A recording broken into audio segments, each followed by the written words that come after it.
ಈ 5 ಗಿಡ ಮನೆಯಲ್ಲಿದ್ರೆ ಲಕ್ಷ್ಮೀ ಕೃಪೆ, ಹಣದ ಹರಿವು. ಈ 5 ಗಿಡಗಳನ್ನು ಮನೆಯ ಒಳಗೆ ಇಡುವುದರಿಂದ ತಾಯಿ ಲಕ್ಷ್ಮಿ ಖುಷಿಯಾಗುತ್ತಾಳೆ. ಹಾಗೂ ಶಿವನಿಗೂ ಕೂಡ ಈ ಗಿಡ ಅಂದ್ರೆ ಇಷ್ಟ. ದೇವರುಗಳೇ ಇಷ್ಟಪಡುವ ಈ 4 ಗಿಡಗಳು ಯಾವುದು ಎಂದು ನೋಡೋಣ. ವಾಸ್ತುಶಾಸ್ತ್ರದ ಪ್ರಕಾರ ಮನೆಯಲ್ಲಿ ಕೆಲವೊಂದು ಗಿಡಗಳನ್ನು ಇರಿಸುವುದು ಮನೆಯಲ್ಲಿ ಸಕಾರಾತ್ಮಕ ಶಕ್ತಿಯನ್ನು ಹರಿಸುವಂತೆ ಮಾಡುತ್ತದೆ ಎಂಬುದಾಗಿ ನಂಬಲಾಗಿದೆ. ಮನೆಯಲ್ಲಿ ಸರಿಯಾದ ದಿಕ್ಕಿನಲ್ಲಿ ಇಂತಹ ಗಿಡಗಳನ್ನು ಇಟ್ಟರೆ ಮನೆಯಲ್ಲೇ ಇರುವಂತಹ ಎಲ್ಲ ನಕಾರಾತ್ಮಕ ಶಕ್ತಿಗಳು ದೂರವಾಗುತ್ತವೆ. ಇದರಿಂದಾಗಿ ನಿಮ್ಮ ಆರೋಗ್ಯ ಕೂಡ ಸರಿಯಾಗುತ್ತದೆ ಹಾಗೂ ಜೀವನದಲ್ಲಿ ಇರುವಂತಹ ಸಾಕಷ್ಟು ಸಮಸ್ಯೆಗಳು ದೂರವಾಗುತ್ತವೆ. Snake plant.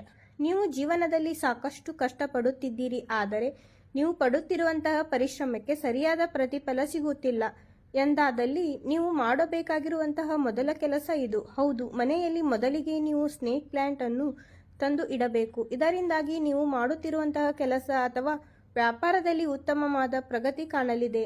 ನಿಮ್ಮ ಕೆಲಸದ ಜೀವನದಲ್ಲಿ ಸಂಪೂರ್ಣವಾಗಿ ನಿಮ್ಮ ಕೆಲಸ ಹಾಗೂ ಬರಬೇಕಾಗಿರುವ ಡೀಲ್ಗಳು ನಿಂತು ಹೋಗಿದ್ದರೂ ಕೂಡ ಸ್ನೇಕ್ ಪ್ಲಾಂಟ್ ಅನ್ನು ನೀವು ಕೆಲಸ ಮಾಡುವಂತಹ ಸ್ಥಳದಲ್ಲಿ ಇಟ್ಟರೆ ಸಾಕು, ಇರುವಂತಹ ಪ್ರತಿಯೊಂದು ಸಮಸ್ಯೆಗಳನ್ನು ನೀವು ನಿವಾರಣೆ ಮಾಡಿಕೊಳ್ಳಬಹುದಾಗಿದೆ.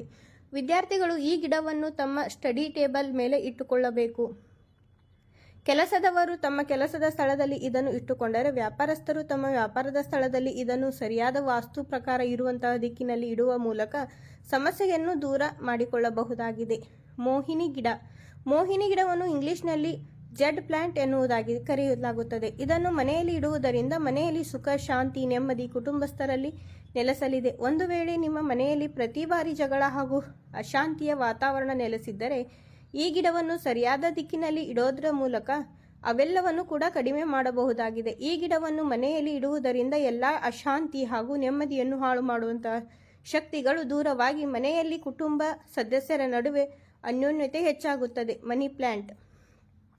ವಾಸ್ತುಶಾಸ್ತ್ರದ ಪ್ರಕಾರ ಮನಿ ಪ್ಲಾಂಟ್ ಅನ್ನು ಕೂಡ ಅತ್ಯಂತ ಶುಭದಾಯಕ ಎಂದಾಗಿದೆ ಪರಿಗಣಿಸಲಾಗುತ್ತದೆ. ಹೆಸರೇ ಹೇಳುವ ರೀತಿಯಲ್ಲಿ ಒಂದು ವೇಳೆ ನಿಮ್ಮ ಜೀವನದಲ್ಲಿ ಯಾವುದೇ ರೀತಿಯ ಆರ್ಥಿಕ ಸಮಸ್ಯೆಗಳು ಅಥವಾ ಹೆಚ್ಚಾಗಿ ಸಾಲದ ಸುಳಿಯಲ್ಲಿ ನೀವು ಸಿಲುಕಿಕೊಂಡಿದ್ದರೆ ಮನಿ ಪ್ಲಾಂಟ್ ಅನ್ನು ಮನೆಯಲ್ಲಿ ತಂದು ಇರಿಸಬೇಕು.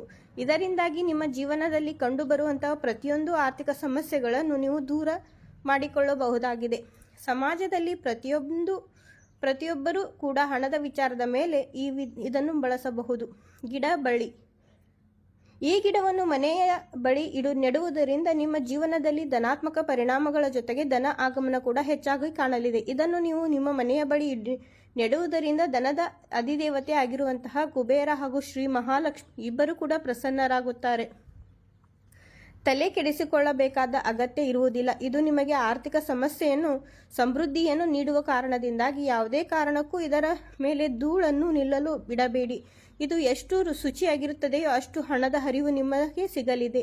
ಶಮಿ ಗಿಡ. ಈ ದೇಶದಲ್ಲಿ ನಾವು ಸರಿಯಾಗಿ ಹುಡುಕಿದರೆ ಕೋಟ್ಯಾಂತರ ಶಿವನ ಭಕ್ತ ಅಭಿಮಾನಿಗಳು ಕಾಣುವುದಕ್ಕೆ ಸಿಗುತ್ತಾರೆ. ಶಿವನನ್ನು ದೇವರು ಎಂದು ಹೇಳುವುದಕ್ಕಿಂತ ನಮ್ಮ ಜೀವನದ ಒಂದು ಅವಿಭಾಜ್ಯ ಅಂಗ ಅಥವಾ ಭಾವನೆಯಲ್ಲಿ ಹೇಳಬಹುದಾಗಿದೆ. ಪ್ರತಿ ಬಾರಿ ಕಷ್ಟ ಬಂದಾಗಲೂ ನಾವು ಶಿವನನ್ನು ನೆನಪಿಸಿಕೊಳ್ಳುತ್ತೇವೆ. ಆದರೆ ಈ ಗಿಡ ನಾವೆಲ್ಲರೂ ಪ್ರಾರ್ಥನೆ ಹಾಗೂ ಬೇಡಿಕೊಳ್ಳುವಂತಹ ಶಿವನಿಗೆ ಅತ್ಯಂತ ಪ್ರಿಯವಾದ ಗಿಡವಾಗಿದೆ. ಇದನ್ನು ನೀವು ಮನೆಯ ಒಳಗೆ ಇಡುವುದರಿಂದಾಗಿ ನಿಮ್ಮ ಶಿವ ಆಶೀರ್ವಾದದಿಂದ ಹಣದ ಹರಿವು ಅನಾಯಾಸವಾಗಿ ಹರಿದು ಬರಲಿದೆ. ಇದು ಪರಿಣಾಮದಿಂದಾಗಿ ನಿಮ್ಮ ಜೀವನದಲ್ಲಿ ಇರುವಂತಹ ಪ್ರತಿಯೊಂದು ದಾರಿದ್ರ್ಯವೂ ನಿವಾರಣೆ ಆಗಲಿದೆ. ವಿಶೇಷವಾಗಿ ಪರಶಿವನಿಗೆ ಇಷ್ಟ ಆಗಿರುವಂತಹ ಸೋಮವಾರದ ದಿನದಂದು ನೀವು ಶಿವನ ದೇವಸ್ಥಾನಕ್ಕೆ ಹೋಗಿ ಈ ಹೂವನ್ನು ಅರ್ಪಿಸಿ ಪೂಜೆ ಮಾಡಿದರೆ ಶಿವ ಪ್ರಸನ್ನನಾಗುತ್ತಾನೆ.